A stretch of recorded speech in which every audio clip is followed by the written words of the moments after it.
This podcast is not affiliated with any Grand Lodge, and the particular antics and opinions of the hosts and guests are their own. Should be dismissed immediately.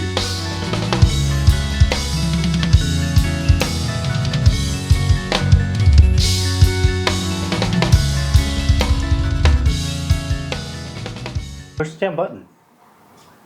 Oh, you pushed it? Okay. Push the button. All right. Hey, welcome to a very special episode of our podcast. I forgot the name of it. It's whatever. It's somewhere. Yeah, right there. Oh, it's right there. We'll just use that until we find the right one. We are going to go on a video tour of the Scottish Rite in Omaha Valley, given by 33rd degree brother Micah Evans. No relation, I don't think. Who knows? Not that we know of. Yeah. Maybe somewhere.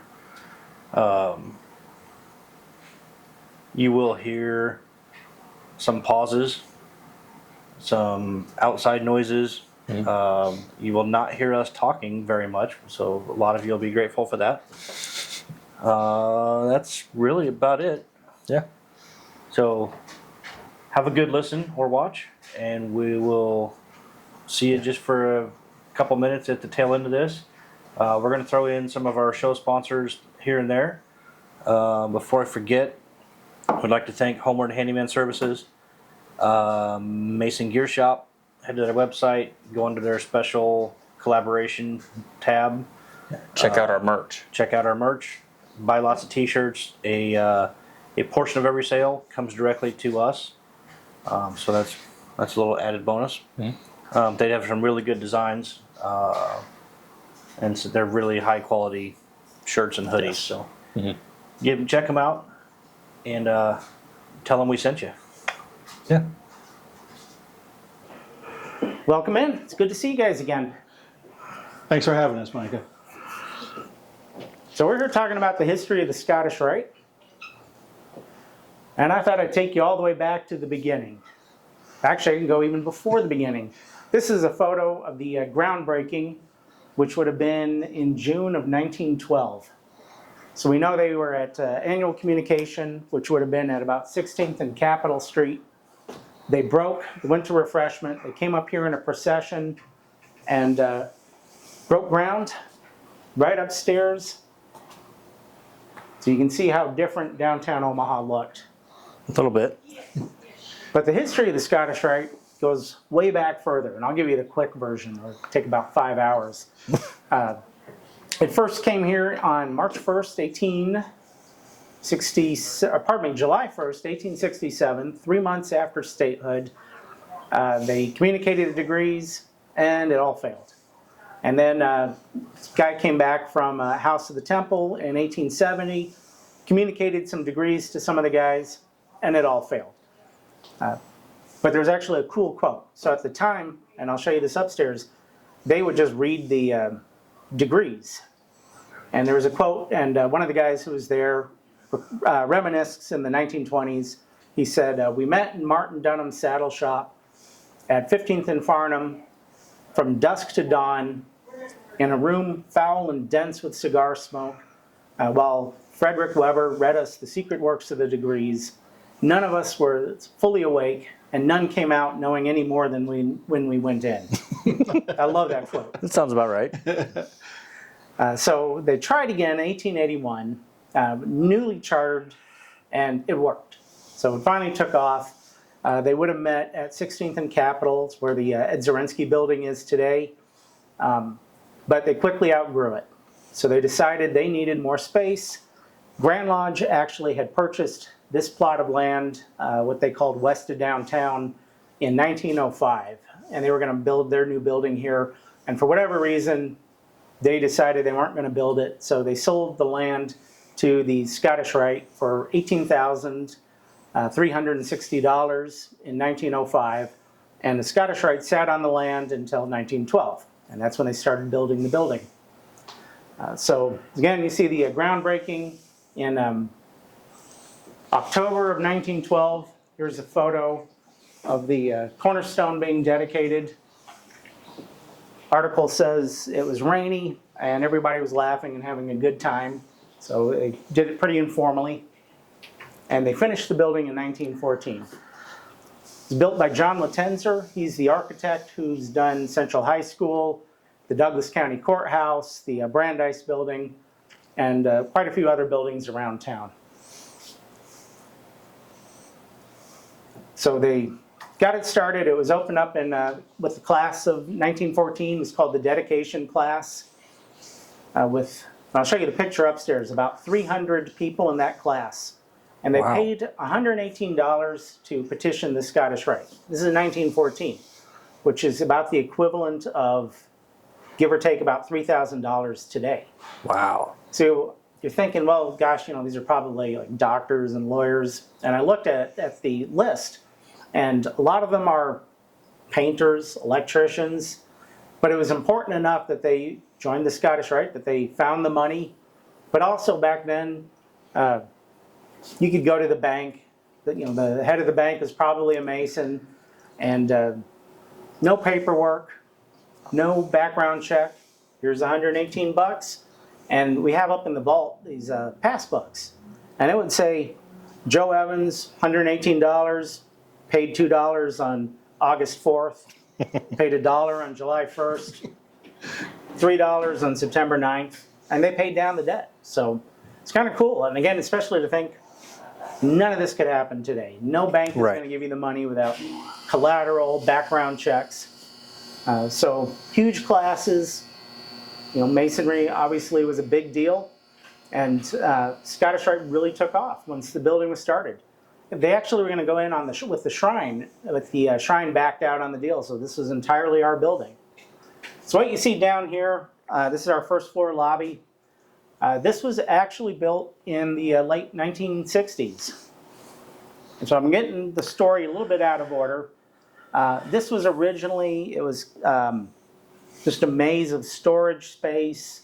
There would have been a caretaker's apartment, probably in that corner, and nothing of any significance. The blueprints say that there was a bowling alley, but we have no real sign that that actually happened.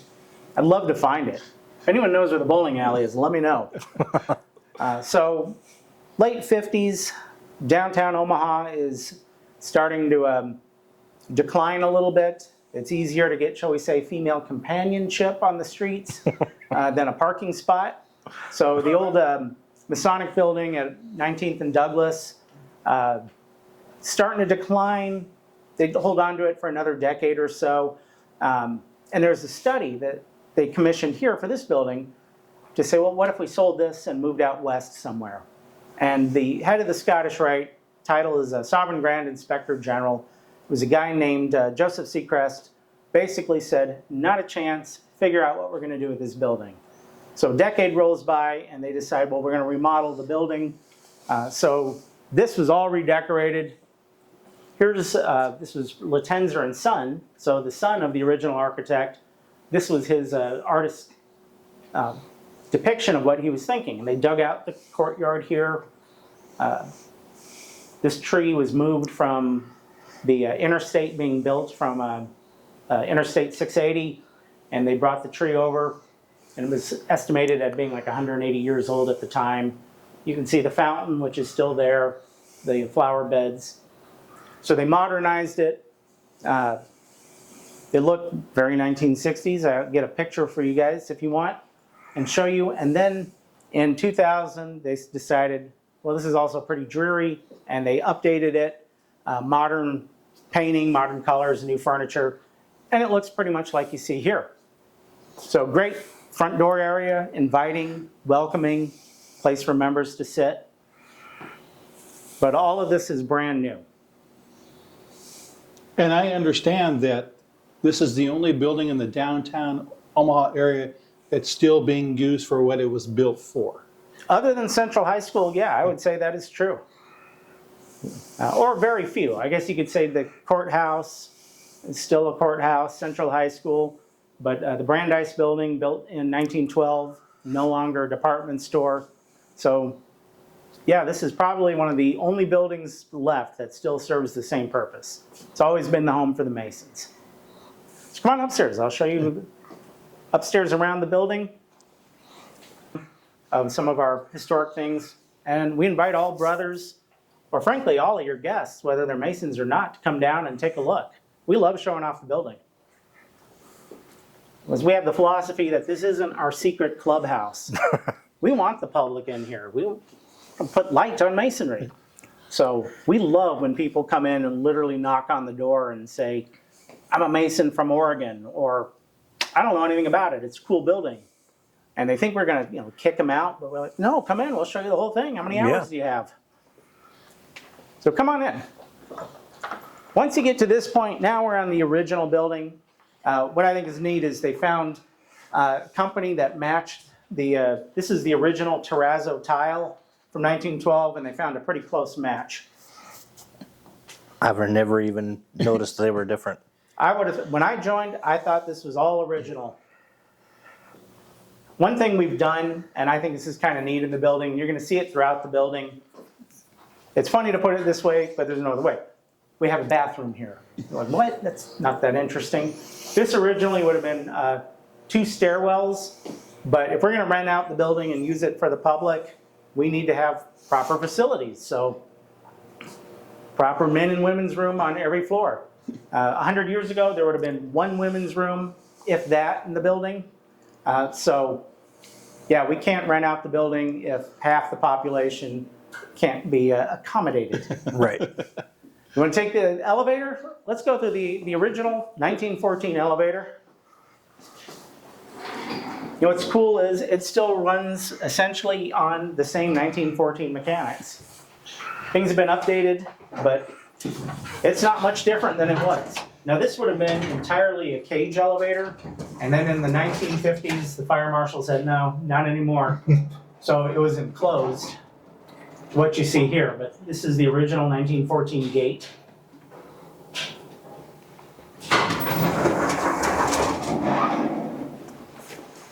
So this would have been the original first floor. And there's pictures of cars parked along Douglas Street. Here, we'll sneak out the original entrance. Not a public entrance. But you guys are members, so we're going to ignore that. If the fire alarm goes off, I'm blaming Beehive.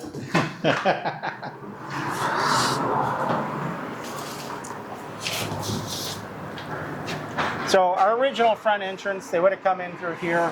Now it's essentially a fire entrance. But I do think that the hand-carved Scottish Rite eagles on the doors are absolutely stunning and incredible. There's a lot of workmanship. Oh, incredible craftsmanship. I wish I knew who made it. There's neat articles in the newspaper that said the columns came in by rail on giant flatbeds, and you can see how they would have been assembled. Mm-hmm. And I don't have the engineering knowledge to know how it's all done, but it is absolutely amazing. This is Indiana limestone, and I think it's the same quarry that Central High School used down the street. So I want to show you our new West Courtyard.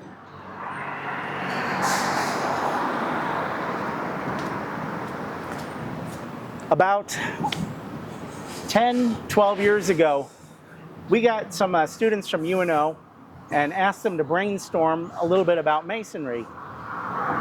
They didn't know anything about it, and that was perfect. We wanted them to think about what would make Masonry inviting for the community. And one of the things they came up with was this area right here. So this was originally a dead area behind the parking garage and full of trash, unused, and they had the idea of a waterfall. Yeah, well, that's not going to happen. In my house, waterfall is called leaking pipes. Right.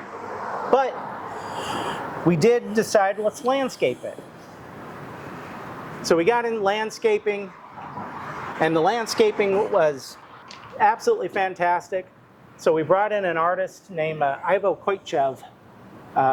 Lives in Virginia, but he's from Bulgaria originally. And he painted this mural on the wall behind you here. And it's got all sorts of fun Masonic symbolism hidden in there. And this is a project that's just grew. So members donated $1,000 each for the bricks here that help pay for it. Plenty of room if you need your name on a brick. Beehive Lodge 187 would fit beautifully. Just throwing that out there. And it continued to look good. So one of our members, Larry Jacobson, suggested, well, let's get rid of that ugly wooden sign and have an electronic sign with information about the building. So we put this in.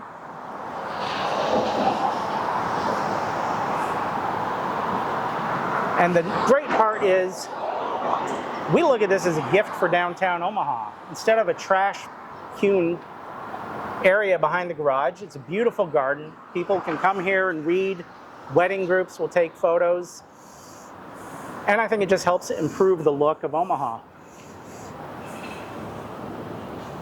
And we have members that come down and they take care of the plantings, and they water it and plant new stuff every year. And that's the great thing about the Scottish Rite. We can't do it ourselves. It's the members that make it strong. At Homeward Handyman Services, we pride ourselves on being honest and giving every job the attention it deserves. Owned and operated by a master mason with 2 decades of expertise in home repair. We are bonded and insured, and we carry the highest standards when it comes to taking care of your home. Whether you need a faucet changed or a light remodel, we can take care of your home improvement needs. Call Michael at 402-915-0824 today for a free estimate.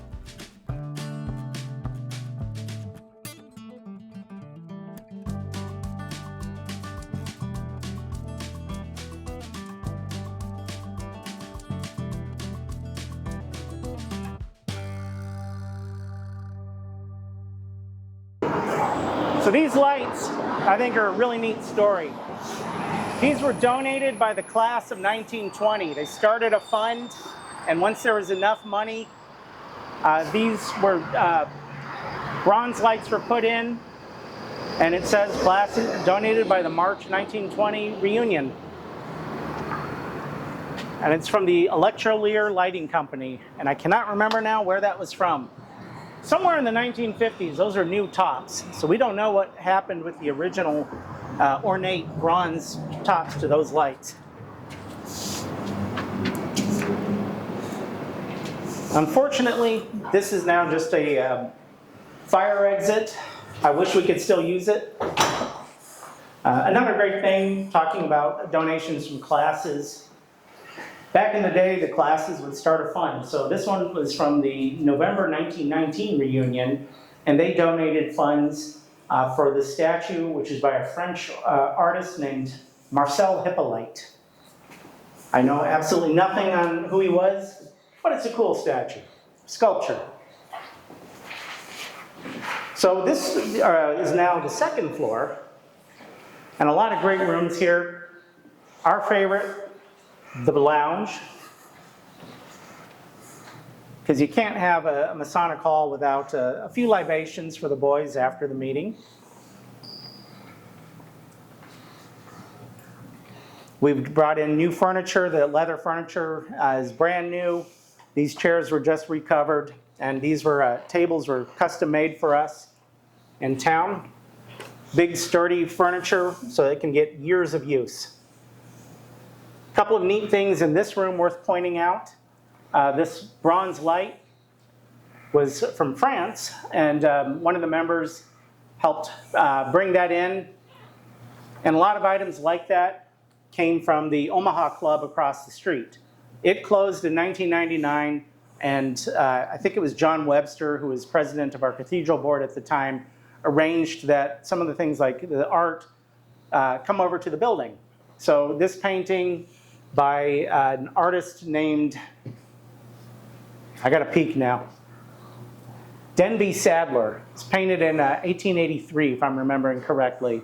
And he was a British painter who did scenes of daily British life. But a great painting. I love this one. Scott Oglesby is one of our members, the 33rd here, built the stained glass windows over the doors here.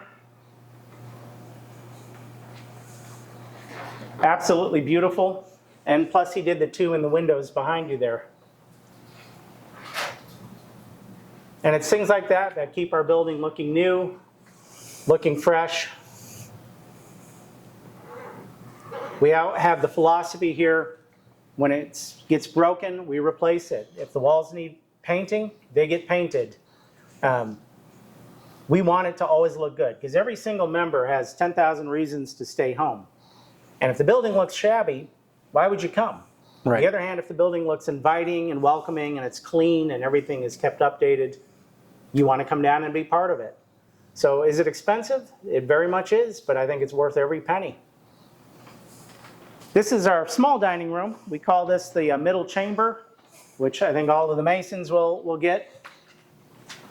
We have our line officer meetings here, small weddings, events, and it leads right into the big dining room. Now we've got articles from the 19-teens that say 1,000 people were at dinner. I'm not quite sure how that happened because some of them were Masons were larger gentlemen like myself, so maybe they were skinnier back then. Now I can tell you that those walls back there were put in about 2000 and there's storage back there, so the room was bigger. But I still don't know how they got to 1,000 people in the room if the articles are true. But for this Scottish Rite, we have lodge dinners and we feed anywhere on a monthly basis. Could be as little as 60 or 70 people to as many as 130, 140 come out for lodge dinner. And one thing I think is super unique for the Omaha Scottish Rite, the people that cook for us are the divan from Tangier Shrine. About 20 years ago, they recognized there was an opportunity. They said, well, we'll cook. So they cook for us at every single lodge dinner. They do a great job. We enjoy wonderful meals. And plus, it's great unity. Every time I tell that to visiting Masons from out of state, they're like, whoa, your shrine comes here? Well, yeah, they're Scottish Rite Masons. And I think it's cool because you go to other states and they like it. Mm-hmm. You're a Shriner, you stay over there in Shrine Land. You're York Rite, you stay over there in York Rite land. Scottish Rite, no, we don't do Shrine York Rite. Here in Nebraska, I think it's great unity. We're active in the Shrine, we're active in York Rite, we're active in Scottish Rite. So it's completely natural that the divan, and now others who are on the crew cooking, we call them the culinary masters, they come down here and feed us every month. So third Monday, come down for lodge dinner. You don't even have to be a Scottish Rite Mason. You just have to be hungry. And I guarantee you, you will not be hungry when you leave. I think these pieces are kind of neat. Joslin Art Museum had these made. They were actually in their gift shop. And then they closed for the past year. They've done that huge remodel. They're getting all new stuff, so they were going to get rid of these. And one of our members' wives was head of their docent guild, and they arranged that we would have these. They're insanely heavy, but it's beautiful pieces, and we like having them in the building. And one of the things I love showing off on this floor is the Grand Cross room. Backstory on this room, this was originally the Scottish Rite Women's Lounge. So the boys had 48,000 some hundred feet to play in, and the girls have 200 feet.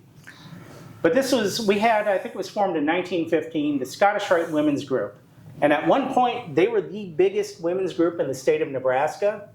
Unfortunately, they aged and passed away, and the women's group essentially went out of existence by the 1990s.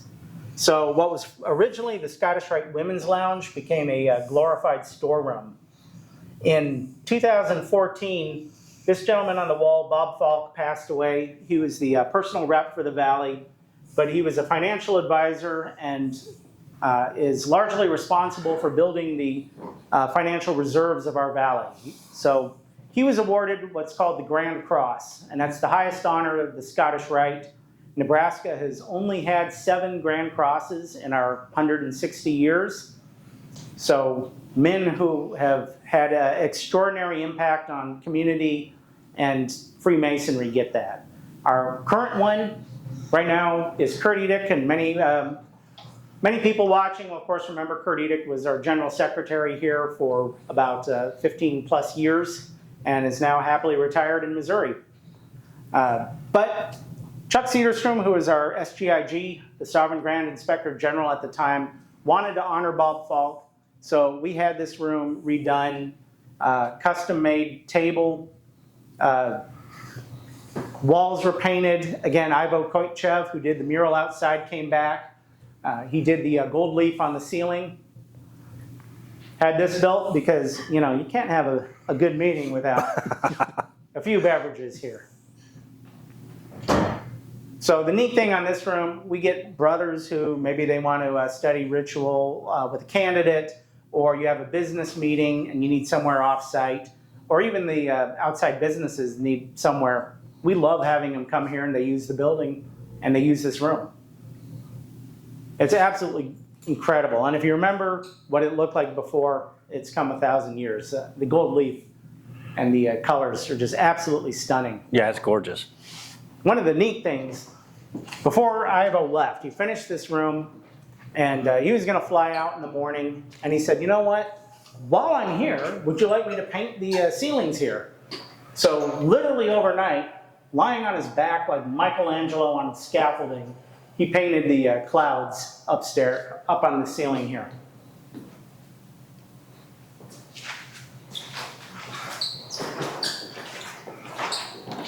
I've never noticed those. Now notice the lights here. I'm going to show you upstairs. We have the original lights still hanging on the 3rd and 4th floor.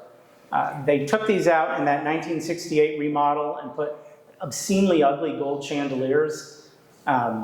So we wanted to replace those ugly lights with lights that weren't going to fake being old, but they were going to kind of honor what the original tradition looked like upstairs. So you see the half pendant lights and you'll see upstairs what the originals look like, and we love having the history, but we also don't want to fool people and put in things that are new but look old. Mm-hmm. So we wanted these to be new and look new.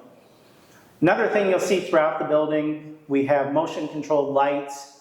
So if you're not here, the lights shut off, save utilities. We can have heating and cooling in different zones, so we're not paying a fortune to keep the building cool or warm. We still pay a fortune, but a lot less of a fortune than it was. Come on upstairs. One thing I think is, that was the dead space part, I forgot to say it. Try that again. Come on upstairs. Another member donated all of these pictures, which show the aprons and the jewels of all of the Scottish Rite degrees. The originals are in the House of the Temple in Washington. To honor the guy who did it was Howard Lundgren. He was president of our foundation board for many years. Scott Oglesby, who did the stained glass downstairs that I pointed out, built this. When I joined in April of 2003, if you told me this had been here in 1914, I'd have believed it. I didn't learn that this was relatively new until I'd been a member for at least a decade. Again, that's the neat part of the building, is that members who have that kind of skill or talent do stuff to keep it looking beautiful. Now this is one of the original lights, correct, Micah? Yes, these are one of the original ones. I can't believe they tore them out downstairs. One thing that is part of the philosophy of downstairs, I almost forgot. When it was all redone in about 2000, notice there was almost nothing Masonic there. And that's because when we rent it out to parties and groups, we don't want to constantly push Masonry. We just want it to be a place available for renting, for use. So it was an intentional decision that it wasn't going to be heavy with Masonic stuff. But now that we're in the lodge part of the building, it can be.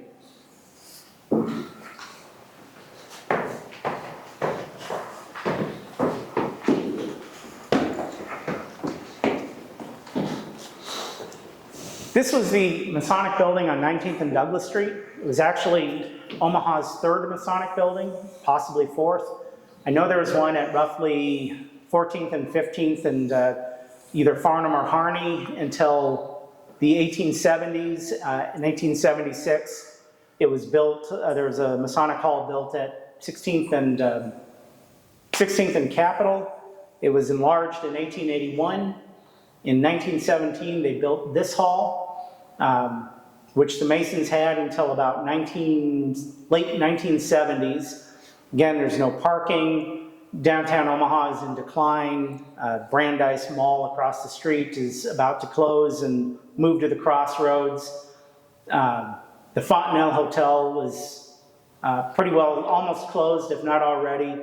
So the Masons weren't coming downtown. The lodges that owned it sold their shares and all scattered to different locations around town. So I think Capitol Lodge, Nebraska Lodge 1, possibly Mizpah, all sold out and moved away. This was an office building when I was growing up. It's called the Douglas Building, and it was torn down in 1997 for a Roman Ruska courthouse. The irony that Roman Ruska was, of course, a Mason.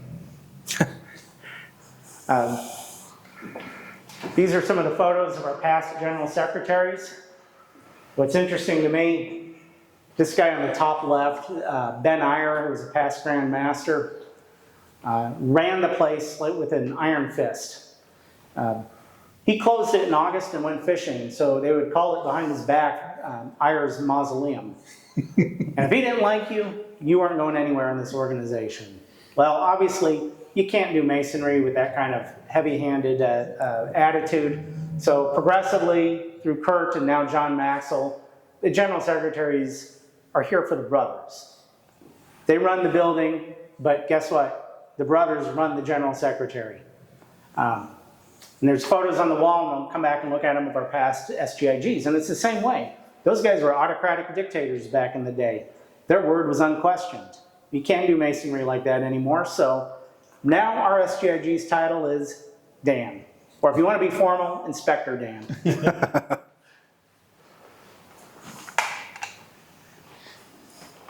We're proud of the lodge room. I think it's absolutely gorgeous. One thing I like, because I've seen lodge rooms that are no more than a foot locker and folding chairs, all the way up to absolutely stunning and magnificent. This thing is made for human size. It doesn't have 80-foot ceilings and brass and bronze and marble. It's perfect. You don't have to shout down to the east. It doesn't, you're not going to have to walk 2 miles to carry messages from the east to the west. It's the right size. Because Omaha, we're Goldilocks in this Scottish Rite. We're not so big, but we're not so small that we can't do anything. You don't travel any further than, let's say, 30 or 40 miles at the extreme to get here. We don't have so much money that we're lazy, and not so little that we can't do everything. So like Goldilocks, everything is just right. One thing that's actually, belongs to George Leininger Lodge number 268. It's presented to them by Caroline Leininger, his widow, when he passed away, and the lodge was named in his honor. He was one of Omaha's earliest millionaires, huge art collector, collected antique guns, suits of armor, mummies, you name it, he collected it. A lot of those items are now at the Morrill Hall in Lincoln as part of the UNL collection. The furniture in this room actually originally came from the 19th and Douglas Street Lodge, and when they moved here in about 1980, the furniture came with them. And the furniture that would have been in here is now used in the theater for degree work. We have 3 lodges that meet here. Of course, Beehive Lodge 184. You moved from South 24th Street, 24th and I in, is it about 2005? Sounds correct. It's about the time Florence moved from North 30th Street. So Beehive is here, Leininger Lodge, of course, and then in 2013, we chartered Pike Lodge, which is Omaha's or Nebraska's only daytime lodge. So we meet at noon on the 3rd Wednesday. The idea is that it's to appeal to the business community. So no greasy fried chicken on a paper plate in the basement. We have a caterer on china and linen, a proper lodge meeting afterward, closed at 1 o'clock, and the members can go back to work. And it seems to be doing pretty well. We've got a pipeline of a couple of candidates. So to me, there's definitely an interest in Masonry among the business community, as well as among just average people everywhere. This, again, would have been, I'll show you next door. The General Secretary's office was originally in here. And I missed this room when this was my office. I think this was great. I was working at the original 1914 roll-top desk in the original office, and there's photos of some of the most prominent Omahans in this room. General Curtis LeMay is a cool shot of him standing right here in the late 50s. Next door would have been the original office for the General Secretary and his staff. Again, this was all updated in about 2000, and we call this the 33rd degree room today, and it honors all of the Nebraska's 33rds. So every 33rd degree Mason in Nebraska is on this wall. There are a couple missing from the 1860s and 70s, simply because we don't have pictures. But ever since about 1897, we have all of them. And what's neat, again, another thing I think is unique about Nebraska, if you go to other states, their 33rds are bankers and doctors and state senators. Ours are guys who have just contributed so much to Freemasonry. So John Stein got his in 1913. I know he was a letter carrier for 50 years. Our past chair of the cathedral board, Frank Krupa, was an electrician. Tom Brummett owned a heating and cooling company. So we don't just honor those super wealthy elite guys, but guys who've just worked for Masonry. Though it is neat to point out on the wall, we've got Governor Dwight Griswold, General Curtis LeMay, Senator Carl Curtis, Governor Chuck Thone, Senator Jim Exon, Senator David Carnes, Congressman Hal Dobb, all neat. But I think it's just more important that so many guys who just work for Masonry are recognized here. We use this room now for our board meetings. Again, if we have outside groups who need a space, we love having them here. Or again, brothers who just simply need a meeting space. Let me show you the theater next door, which is probably the best part of the room. Actually, one thing before I forget, and I just learned this relatively recently, this wood is supposed to have come from the old Masonic building down the street. So it's kind of neat that they were able to salvage a few pieces of the old Masonic building. Let me show you the theater next door. Now, for the benefit of a few people who might not know, Masonic degrees, of course, are done in the lodge room. Scottish Rite degrees, somewhere in about the 1890s, somebody got the cool idea that we could do them on stage. So it wasn't the House of the Temple telling Masons that this is what we're going to do. This was Masons essentially doing it themselves, and it drifted upward. So it began being done on stage, taking the lessons and allegories and turning them into plays. For a bit of backstory, I think, and I have no definitive proof, the panic of 1893, the depression that resulted, and I know you guys all know this from high school history, probably some enterprising Mason working for a theatrical company said, what if instead of just reading about King Solomon, we dressed up like King Solomon? And it took off, it worked. Because imagine, you work all day long at some office job, or you're a clerk, or on a farm, and now you come to your Scottish Rite building and you get to wear king's robes, or you get to be a knight. You're living out these Victorian values of courage and bravery and honesty and truthfulness in costume. And let's be honest, it's fun. So you get to play with swords and do it on stage. So hundreds of guys back in the day did it. In fact, today, to do our degree, it still takes about 200 guys to do a reunion. Our drops here, which really I think help the degrees look awesome, because we've got the drops, we're in costume, we're mic'd, we're lit. These were painted in the 1950s by Great Western Stage Company, by a guy who was actually from Nebraska. Somewhere along the way, he started calling himself Major Don Carlos Du Bois.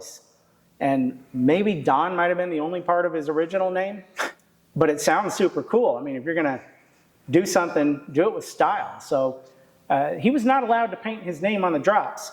So he painted his names on a lot of the drops. And you'll see it hidden there, or he'd paint a scarab, which represented, I guess, his symbol. It's called forced perspective, and you can actually see if you look really up close at these lines on how things are kind of painted at an angle, so when you step back, it has a three-dimensional look. We actually got these drops in the 1990s from the Kansas City Valley. They were going to sell them. They were valued at $500,000 at the time. I don't think we paid that much, but they came here. We had them hung from the drops and pulleys on top, and they're fantastic. We don't know where our original ones went. Some people think it's Alliance Scottish Rite. I don't think that's true. I've heard South Dakota. I've heard the public schools. Either way, we've got some fantastic ones, and we have a first-rate theater. And then the other thing, like downstairs, we keep it updated. So you can see on the first floor here, we replaced all of the chairs. American Seating put these chairs in 1914 originally for $5, and you see them in the balcony. In 2011, American Seating replaced them all, and every single one of these chairs was donated by a member.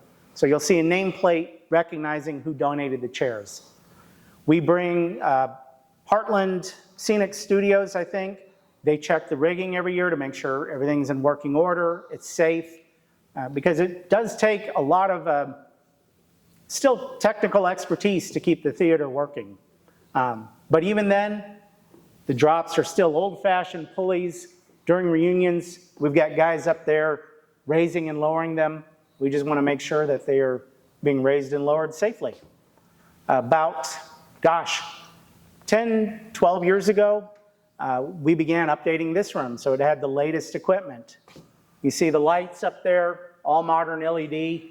Our theater crew continues to update them so that we're not burning a ton of electricity with old-fashioned incandescent bulbs. We just put in a new high-quality projector to use in the theater or to use for events. Sound room, which was built in about 2011, all state-of-the-art equipment. So we use the room not just for our reunions, but we had American Idol winners perform here in about 2011 or 12. Brian Kilmeade from Fox News came and did a lecture series with a book he'd published a few years ago. We've had outside the opera, Heartland Youth Ballet, Y Arts, Ollie Webb, have all used the theater for productions. And it is great because they don't need to bring in outside technical expertise because we have it all right here. They can do their mics, they can do the lighting, they have everything they need for it. Mike, I've heard Yeah. rumors there's a possibility that Walt Disney himself had a hand in possibility of some of the backdrops. I would love for that to be true, and it's a great rumor that I love to propagate, but it is absolutely not true. Okay. Where that would come from is maybe the 1910s. I'm not quite certain when it would have been, maybe 1920s. He worked in Kansas City, I believe, for the Great Western Stage Company. I'd have to check. So it's likely that he may have painted some scenic drops. I don't know how likely, but that's what they did, and he was an artist, so he could well have done it. Unfortunately, these ones are from the mid to early 1950s, so it would be impossible that he did these because he was running Disney at the time. It is kind of neat. I wish we had it down to show. I mentioned that Don Carlos Du Bois was not allowed to paint his name on drops, which he did anyway, but occasionally he would put his name somewhat more sneakily. So there's a crypt scene for the 30th degree, and his name is engraved in stone over one of the crypts. But they're absolutely stunning, and it's incredible that we keep them up. We had a woman come, Wendy Wassett-Barrett. She's a professor, PhD, and her expertise is in Masonic drops. And she came through to look at these a couple years back and was just absolutely blown away. They're in fantastic condition, kept up, absolutely stunning. And unfortunately, again, with so many lodges, Scottish Rites do not put a priority on it. Well, we're going to go one more year before we deal with fixing it. One more year, one more year. and the drops get a little more older, a little more faded. Something frays and falls down. And while we can't use this one anymore, take it down altogether. We go the other direction. We want them constantly kept up, constantly repaired, and constantly used. So we have a wedding this past weekend that used, I think, this drop. We had have a brother's funeral on Thursday. We'll have drop down so that the family can mourn their loved one in a beautiful setting. He's proud to be a Mason, and we want to share the building with the family. Another thing I think is cool to point out is the organ. That's a 1926 Kilgan and Sons organ. I don't pretend to know anything about organ stuff, but it was just repaired also about 10 years ago. Cost about $26,000 in the 20s and $175,000 to repair a few years ago. But it's in great working order. We have guys that come and play it. We have organ concerts. So we want it used. We want it back in the degree. Now I have to give you guys the dirty little secret. Those awesome pipes up there are just for show. They don't do anything. The real organ pipes are behind that screen up there. But it makes incredible music. It's still kept up. We have a guy from the River City Organ Society who plays it every year. And when he does, it just sounds magnificent. Or actually, he comes nearly every week. I mean, so let me take you upstairs. We'll sneak through the green room.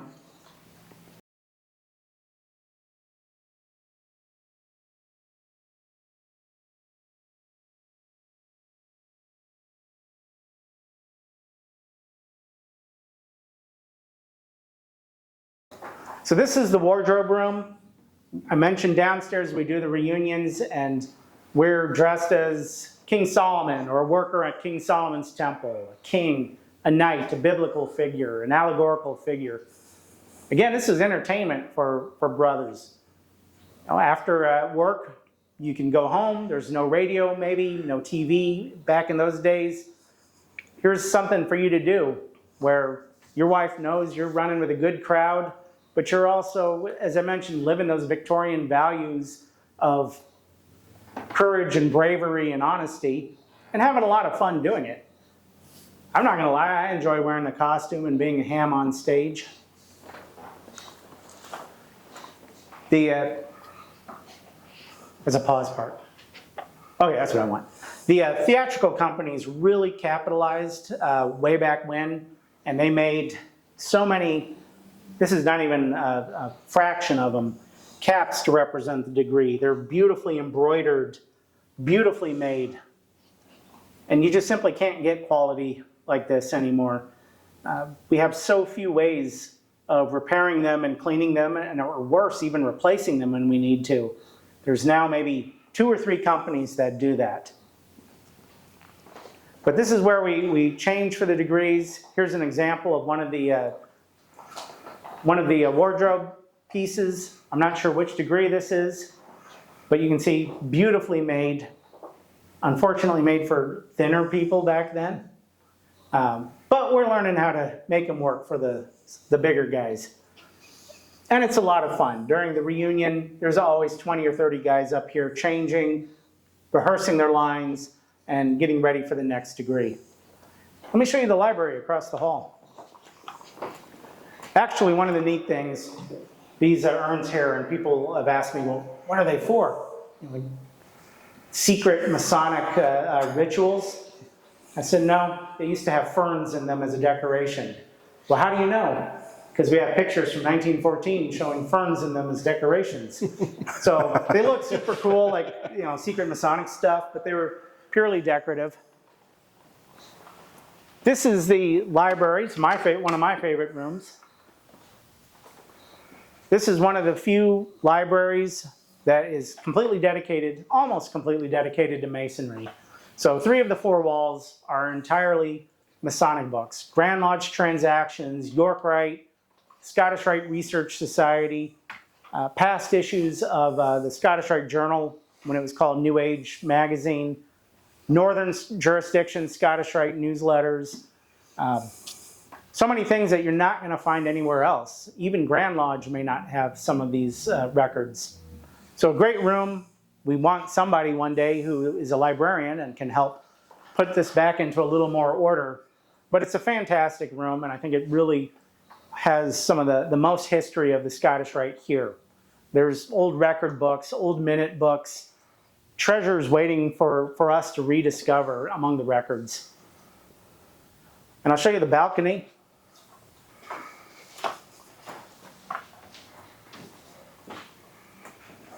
Trying to think what else is there. Well, actually, before I show you the balcony, this is kind of a neat thing. So somewhere along the way, they put this egg and dart molding on all the floors. And in the original newspaper articles, it talks about the organ room was going to be over here. Or maybe they were going to do a choir loft. They weren't sure, but this is going to be used for that purpose. So for whatever reason, they never finished it up on top with the crown molding. So it simply is unadorned. But they decided mid-course correction that the internal pieces for the organ wound up being behind the wall of the wardrobe room back there. That was originally supposed to be the lodge room, and somewhere along the way they changed the configuration. So all of the things in the organ room are hiding behind the wardrobe. Another thing I think is neat that we've done, and I didn't point this out downstairs. Again, it sounds silly to say it if it's part of the tour, but this would have been a smoking lounge behind you there back in the day. Obviously, we don't want smoking in the building anymore, so we put in men and women's rooms. So when we're doing a rental, half the population can be accommodated. Same as downstairs, there's motion-controlled lighting so that we don't have to constantly turn on and off lights. So the building does reflect modern technology as much as possible, but we want it to blend into the original history as well. So here's the balcony of the theater. What's neat is our blueprints for the building are about 9 pages. Today it'd probably be 500 pages just for the electrical. So somewhere while designing the building, some draftsman just decided this is what it was going to be. And he did all of this crown molding, all of this beautiful work. And it's absolutely incredible. I like to point out the chairs. Again, these were done by American Seating for $5 in 1914. And their work is great because American Seating put in the chairs downstairs for $500. But it's kind of neat because they've got this rack for a hat and a woman's umbrella under the chair. So they're absolutely fantastic, and we have no plans to replace them. One of the few things we have, and I don't know what we'll do with it, but it's kind of neat that we still have it. We don't even know where it came from. That organ on the far wall there is a 1890 Mason and Hamlin organ, a foot pump organ. Most likely it came from the 16th and Capitol Street Masonic building, but we don't know any history for it. So it's been here as long as the oldest member remembers, and probably the oldest member before that person. We won't do anything with it, but it is neat to have in the building. And again, you can see from up here, modern LED lighting, modern speakers and sound, and the acoustics are absolutely fantastic. It's an absolutely wonderful theater. So that's kind of the Scottish Rite building in a nutshell. And what else can I show you or talk about? I don't know, I think you've covered it pretty well. I've never even been to the 4th floor, so. All this time as a Mason, you haven't even seen this yet? Yeah, and I'm down here once a month for lodge. Well, come November, you're gonna have your chance. Yeah. And I did hear at one point in time too, Micah, that after the building was built, it was basically paid off in like 2 years. Yeah, actually, that's a great point. 3 sources of income. So they had cash on hand for about a third. That first class, which paid the equivalent of about $3,000 each, paid off about a third. And then they issued bonds. And the bonds were supposed to be paid off within a decade. They had them paid off roughly by 1920. So this building was completely paid for. And it's kind of as a sad comparison, what's the Scholar building across the street. It was originally built for the Knights of Columbus in 1926. And they lost the building about 4 or 5 years later in the Great Depression.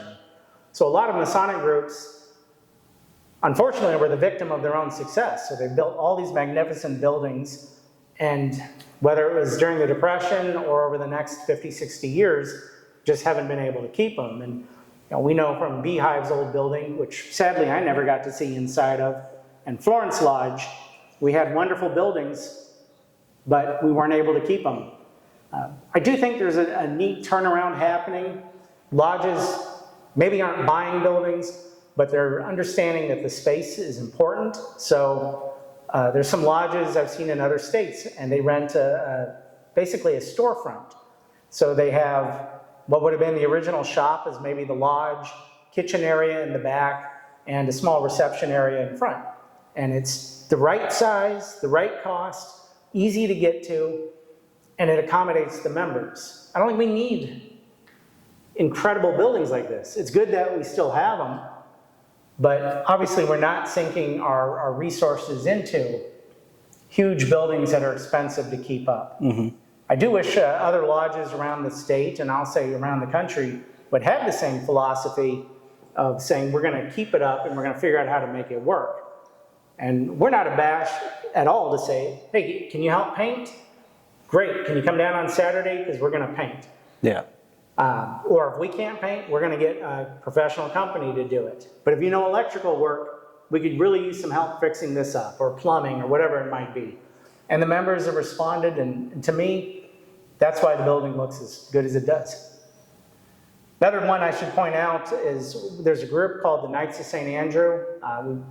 It represents the 29th degree of the Scottish Rite, and it's been in this valley for about 23, 24 years, and they're volunteers. So if we have a wedding rental, they're here greeting. They're bartending at a lodge dinner. They serve ice cream and take donations as a fundraiser. So over the years, our Knights of St. Andrew has donated approximately $75,000 back to the valley. So we get rid of ugly plastic Rubbermaid garbage cans, and they bought some nicer ones to put around the building. They've repaired the curtain mechanics in the theater, repaired the grandfather clock downstairs, and just a lot of purchases that keep the building looking fantastic and keeps the members engaged and proud of what we've done. I can't think of anything else, though, to add.